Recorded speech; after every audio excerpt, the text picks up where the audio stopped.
Sim, pessoal, esse jogo que veio trazendo uma inovação fodástica para o mundo dos games, trazendo mais dos jogos de corrida em modo arcade, mas não deixa de ser um jogo muito bom.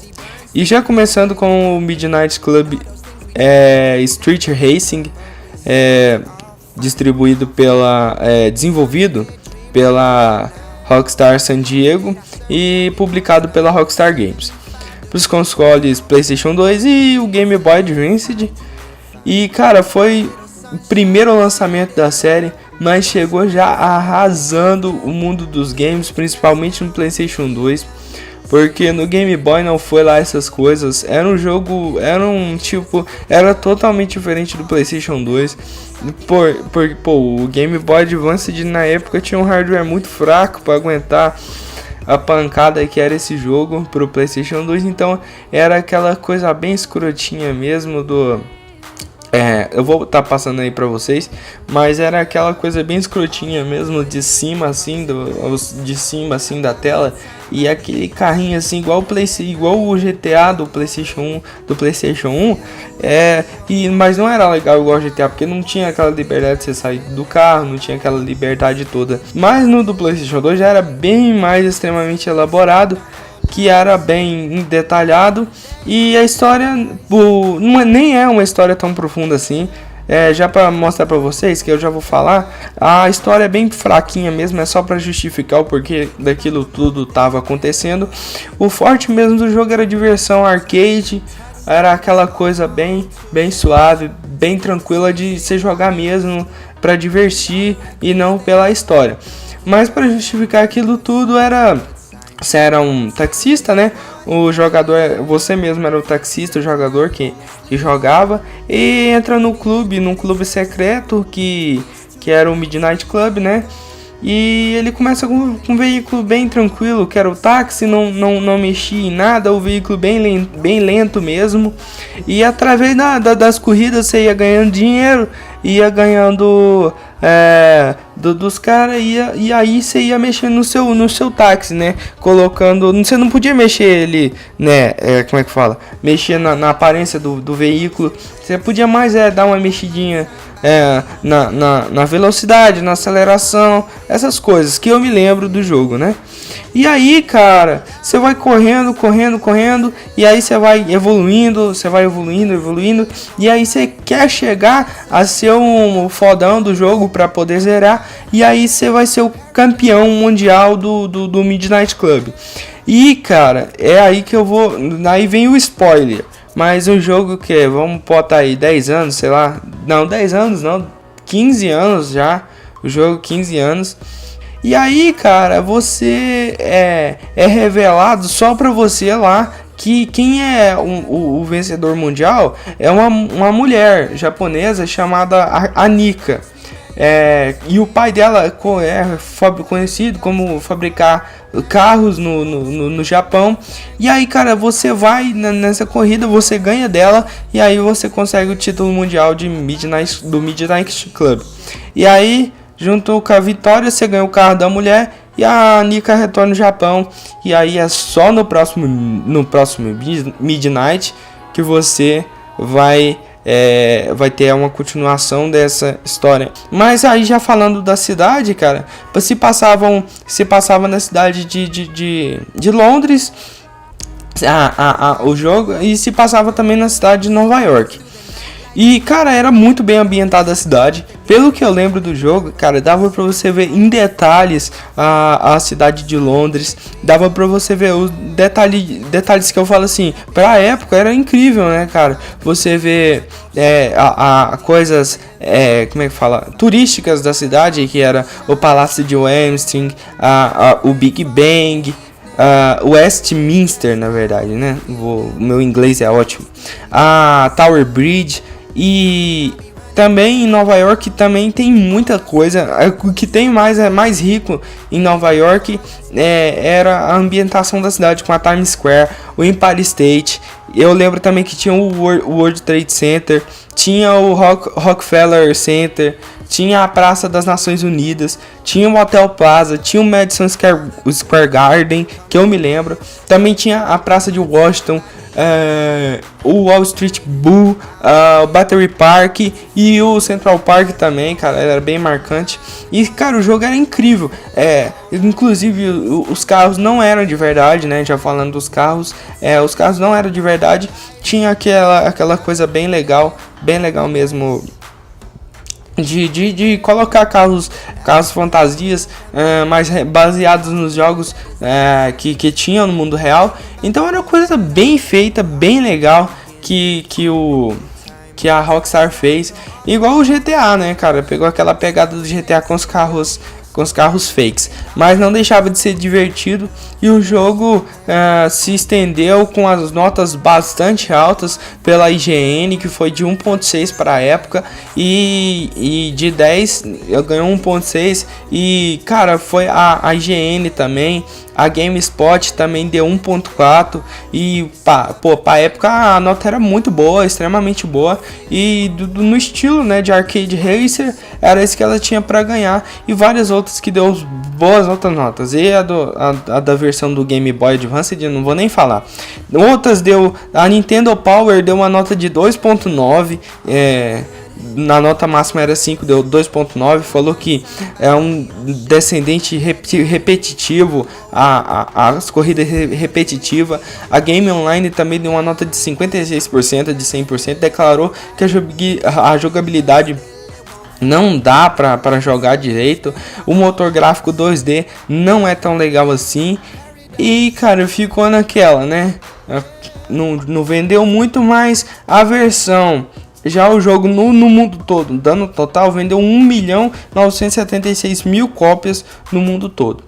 E já chegando aí, metendo o pé na porta, lógico que depois desse sucesso todo, a Rockstar San Diego deu um jeito de mandar o Midnight Club 2 aí, chegar com o pé na porta e falar: pô, chegamos, tamo junto, é isso aí. E chegou com o jogo da série Midnight Club 2, sendo a primeira sequência do jogo, né, do Midnight Club Street Racing. E, cara, foi distribuído pela Rockstar San Diego e foi feito, né, pela Rockstar San Diego e publicado pela Rockstar Games. Saiu para PlayStation 2, né, na época foi Xbox, foi o primeiro Xbox.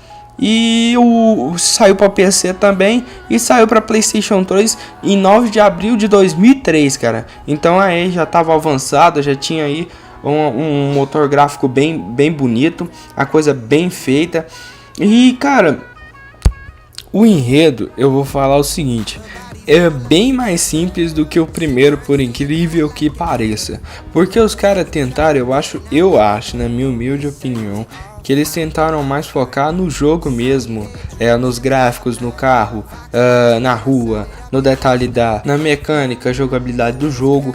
Então era o seguinte, pessoal, era normal, o jogador encontra as disputas mesmo, e eu não tenho certeza, que você era o taxista, você mesmo era o taxista que tava no primeiro jogo, no 1. E, cara, vai evoluindo depois disso daí, e ele tenta em novas cidades fazer com que o jogo fique mais interessante. E a coisa mais diferente que eu vi nesse jogo, quando eu joguei na época, era que tinha as cutscenes que no outro não tinha. No outro, na verdade, não era nem cutscene, cara, era só mesmo os bonequinhos igual uma RG mesmo, sabe? Uma foto bem tosca. E falando algo e aparecia na tela. E já no 2 já não mudou, totalmente diferente, eram as cutscenes, né, de um japonês que tinha um carro branco todo tunado mesmo, e outro cara que era um magrinho sem cabelo, careca, que chamava Dice, e ele tinha um Tenzo R, que era o carro dele.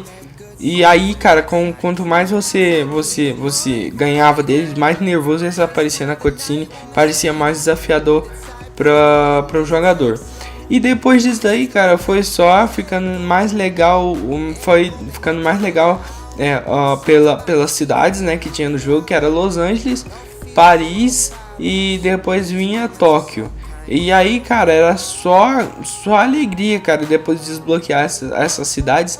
E tinha, cara, detalhes incríveis, né? Da cidade, que tinha o teatro chinês lá em Los Angeles, o Hollywood, os letreiros, o Staples Center, a praia de Santa Mônica e o aeroporto igual GTA V, cara. Tinha muitos detalhes, mas não tinha aquele gráfico que o GTA V tem, óbvio, jogo de 2003.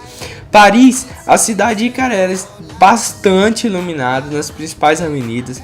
E, cara, são cercadas de beco, viela. Nossa, era muito incrível. Tinha também, cara, bastante coisa como o Rio Sena, os grandes túneis, cheio de rampa, salto, o Montmartre. Também tinha outros pontos também, como a Torre Eiffel, o Arco do Triunfo, a Catedral de Notre Dame.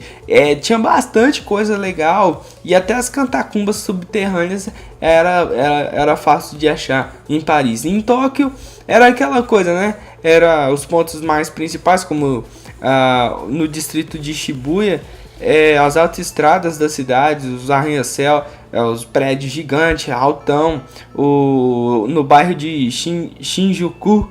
E também tinha os bairros também como Asakusa, locais distintos, bem legal, bem feito, bem original. O prédio da Dieta Nacional, a ponte de Rainbow, o Tokyo Dome, a Torre de Tóquio, o Palácio Imperial. Cara, se for falar, eu não vou lembrar de tudo aqui agora na cabeça, mas depois vocês pesquisam aí que vocês vão gostar. E aí, cara, tinha bastante coisa legal, como os veículos, que era, em vez de ser veículo original, feito por marca, não, era veículo mesmo, continuava naquela coisa de fazer veículo de mentira, mas baseado totalmente, cara, tinha muito as caras dos veículos original. E aí, só depois, cara, depois disso tudo, veio o Midnight Club 3 Double Edition, cara. Esse jogo tem bastante coisa pra falar pra vocês, cara, porque esse jogo foi o que eu mais joguei, se não foi o jogo de carro que eu mais joguei na minha vida, no PlayStation 2, cara. E ele foi lançado, cara, inclusive depois de muito tempo, em 12 de abril de 2005, que foi o Double Edition. Double Edition nem foi o remix ainda, foi o Midnight Club 3 Double Edition. Que, cara, o Double Edition, o nome eu nunca descobri quando eu era moleque, por que chamava Double Edition. Aí depois de muito tempo eu fui pesquisar e eu descobri que era, na verdade, a Rockstar e a Dub Magazine, que era uma revista de carro, que foi patrocinar o jogo, né? Com veículos dub personalizados e tudo mais. E aí, cara, foi que depois que a Rockstar resolveu pagar o direito para usar os carros das marcas. E aí, cara, foi o jogo mais foda da série, na minha opinião. Sinceramente, esse jogo foi o mais foda da série. Cara, era um mundo aberto, cara, através de recriações do mundo aberto do San Diego, Atlanta, Detroit. E depois, na edição Double Edition Remix, que veio o Tóquio. Eu não sabia disso, foi pesquisando que eu encontrei essa curiosidade. No jogo, você pode, cara, ouvir 103 músicas aí entre hip hop, rock, muita coisa. E, cara, foi muito top, porque aí, cara, você podia modificar tudo, cara. Você podia modificar tudo. Menos os jogos de classe A, e você não podia modificar lá muitas coisas, só a roda, às vezes alguma coisa ali, aqui. Mas aí, cara, era muita coisa legal no jogo. E além dos gráficos, além também das músicas, o mapa totalmente interativo, bem mais interativo do que no 1 e no 2, que você podia quebrar as paradas, tinha atalho, tinha os estacionamentos que você podia entrar, tinha as paradas que você podia quebrar, mano, era muito foda. E, cara, as modificações, as motos, cara, foi aí que depois, a partir do 2, que veio as motos, mano, e, cara, não tinha, cara, assim, por incrível que pareça, eu também fui pesquisar, e aí que foi no Midnight Club 3, Cara, acabou a história, não tinha mais história, cara. Era o jogador começa em San Diego, encontra-se com um cara lá que chama Oscar, que é o mecânico da 619 Customs. E, cara, sério mesmo, velho, a garagem era de uma afinação sofisticada. É do nível, cara, bem, sabe, o cara parece um mexicano, mano, o cara da 619. E depois, cara, através do jogo e que o jogador avança, aí vai liberando outras pistas, vai liberando trabalho de pintura, nova parte do carro, opção de personalização, e os carros são destravados a partir daí, né? E, cara, aí o personagem Oscar é muito parecido com o César Vilpando do GTA, cara. Do César do GTA San Andreas. Eu comprovei, cara. E por incrível que pareça, do Rey Mysterio, velho. Sério, do Rey Mysterio, como falo, da luta livre lá, cara. Isso, Rey Mysterio da luta livre. E porque o 619 é o número utilizado pelo Rey Mysterio na roupa, na canção, na roupa de luta livre que ele usa. E além disso, ele nasceu em San Diego e o nome verdadeiro dele é Oscar. E já vai aí a mais um bônus aí pra vocês de informações. E, cara, e não tinha muita história não. Aí depois você ia desbloqueando. Eu lembro que nas outras garagens tinha um moreninho lá em Atlanta e tinha outro cara lá nas outras cidades que cuidava, e tinha um japonesinho também em Tóquio e uns caras que cuidavam disso daí. E depois eu era moleque, não entendia inglês, cara. Como é que eu ia saber quem eram os caras? Mas só sei que era divertido pra caralho. E também agora eu vou falar das modalidades que tinha as corridas de sprints, aí já veio bastante corrida, que eram os campeonatos, circuit races. Aí, cara, era várias coisas, aí, cara, tinha várias coisas também, campeonato de carros exóticos, também tinha campeonato de tunners, tinha campeonato de muscle cars, tinha campeonato de luxury sedans, tinha campeonato de SUVs e trucks, que é as caminhonetes. E também tinha campeonato de moto, que era Sport Bikes, que era aquelas Moto 1000, sabe? Kawasaki, a Aprilia, a Ducati SS1000, a Ducati Monster, a Ducati 1000R e as Choppers, né, cara? Que eram aquelas motonas maneira, igual a Coevito, que você ganha na primeira cidade. Velho, esse jogo foi foda, mano. E eu lembro que eu zerei esse jogo, inclusive, eu já tenho bastante coisa pra falar dele, porque eu zerei esse jogo, cara, de moto, jogando de moto.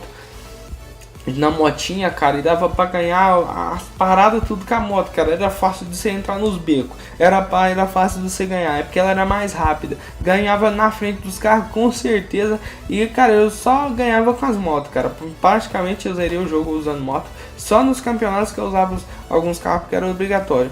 Mas aí, cara, depois disso veio o Double Edition Remix, que era aquela parada de se lançar. Não veio mais coisa, veio só a cidade de Tóquio, veio alguns carros a mais, né? Veio 20 novos veículos e mais música licenciada, mais corrida, mapa de batalha e de modo online aí, que já não jogava, porque eu jogava no PlayStation 2 desbloqueadão, como muitos de vocês acreditam que fizeram. E, cara, foi isso aí, cara. Foi foda, passei minha infância jogando muito.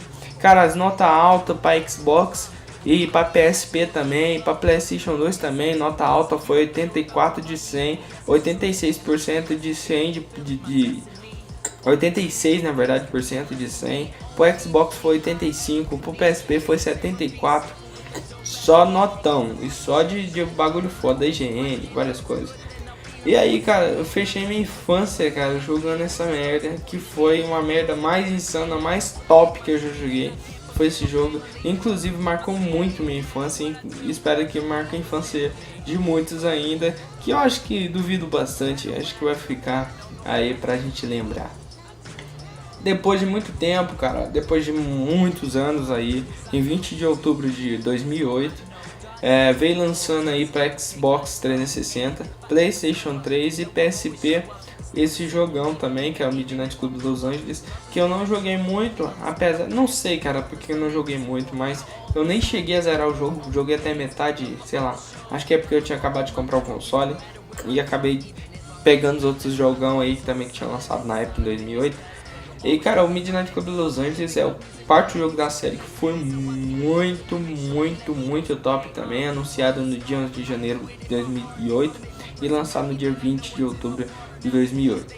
E cara, o jogo também se passa só na cidade de Los Angeles, como o jogo diz, só em Los Angeles mesmo. E aí, cara, que veio bastante foco no enredo, que foi o foco maior no enredo que eu já vi pro Midnight.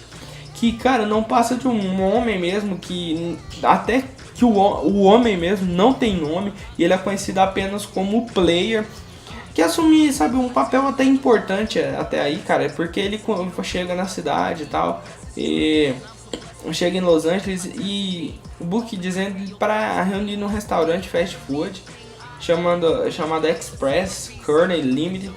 Aí ele chega lá, pá, de boa, escolhe 3 carros.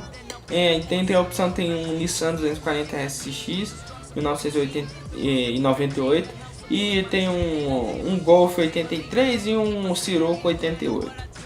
Aí só tem esses pra você escolher. Aí você escolhe o pior aí. Você escolhe, é esse mesmo. Você vai correndo pela cidade, correndo. Aí é aquela mesma ideia, né? Midnight Club é o fodão, é o clube fodão que você tem que entrar e tudo mais. Cara, eu não vi muito detalhe, até porque na história, mas a história é simples assim, cara. E pra você entrar no clube desse cara, você tem que conquistar a confiança do cara, entendeu? Você conquistou a confiança do cara, aí é o seguinte, cara, aí você tem que dar $1 milhão pra você entrar por isso eu falo pra vocês, se você for jogar o jogo, tá ganhando spoiler na cara, mas não precisa, porque na história, cara, não é, ainda mais aí o jogo lançou em 2008, você vai receber spoiler agora, cara. É o seguinte, aí você tem que pegar, inclusive guarda esses $1 milhão se você vai jogar agora o Midnight Club, não sei quem vai, mas pode aí, sei lá, alguém que gosta do jogo vai tentar jogar e não sabia disso, quer jogar pela primeira vez.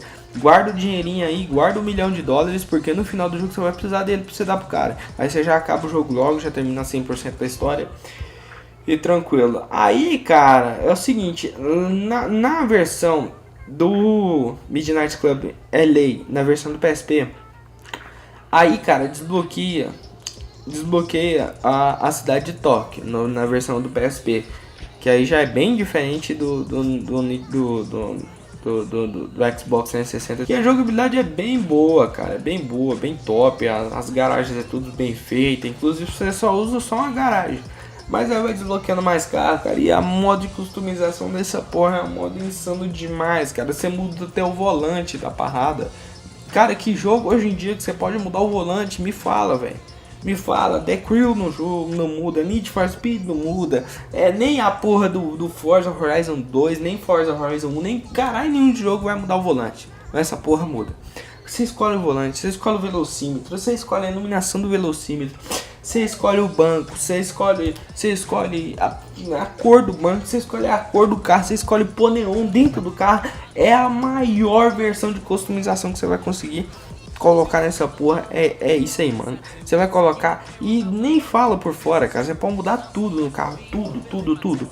Então, cara, se você gosta de customização, cara, compra essa porra desse jogo, joga de novo. Se jogou uma vez, joga de novo, vale a pena. Inclusive, fazendo essa análise, essas pesquisas, eu vou comprar o jogo amanhã, cara, pra me jogar, velho, no Midnight Club Los Angeles, porque eu não tenho Play 2.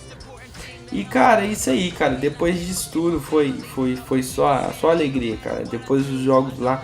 E, cara, tem outras, deixa eu só lembrar alguma coisa. A motinha também, cara, muda tudo, velho, tudo, a moto muda tudo, os modos online super divertidos de fazer. O jogo só tem uma coisa que eu posso falar pra vocês. Não sei se vai lançar outro Midnight Club. Não sei se é o plano da Rockstar lançar outro Midnight. Mas fica esse gancho, né? Fica esse gancho da história.